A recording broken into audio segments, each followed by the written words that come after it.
Là-dessus, allons retrouver notre collaborateur Stéphane Bureau en direct de Paris. Bon jeudi soir, Stéphane. Salut Pierre-Olivier. On va se parler des affaires judiciaires de Donald Trump au pluriel, à commencer par le dossier Washington, ce dossier qui concerne les accusations sur l'assaut du Capitole. Donald Trump cherche à obtenir l'immunité judiciaire et là, la Cour suprême va prendre du temps à examiner la question, puis ça, c'est à son avantage.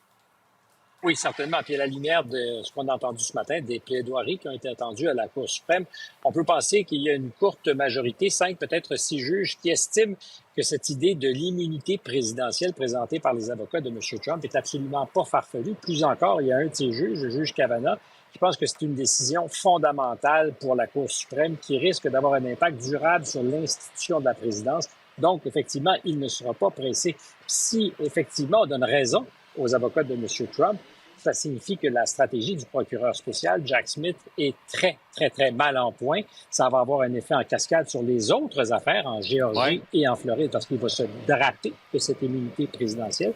Ça questionne la stratégie du procureur Smith, encore une fois, qui avait choisi, dans une volonté peut-être de faire un coup de circuit, d'inculper Donald Trump en sa qualité de président, sa qualité officielle de président et non pas de citoyen. Et on voit qu'aujourd'hui, ça vient lui mordre le derrière. Est-ce que le président est intouchable? C'est la question à laquelle va répondre la Cour suprême. Autre dossier, procès criminel à New York dans l'affaire Stormy Daniels. C'est à se demander, est-ce que Donald Trump cherche à provoquer la justice, à provoquer le juge pour éventuellement se faire passer les menottes? On peut se poser la question parce qu'il est tenu au silence, il y a un bâillon, il ne peut pas parler des jurés, il ne peut pas parler du juge, il ne peut pas parler des éventuels témoins qui lui feront face.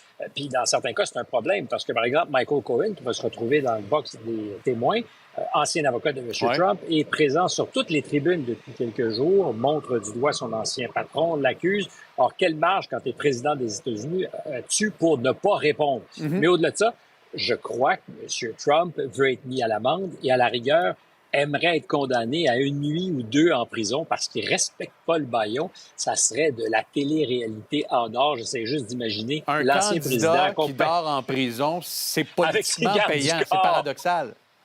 Oui, ça serait extraordinairement payant parce que c'est possible. Je pense que le juge n'est pas dupe. Alvin Bragg, le procureur non plus à New York, n'est pas dupe. Mais est-ce qu'il y a une tentation pour M. Trump de piquer la susceptibilité du juge? Je pense que oui.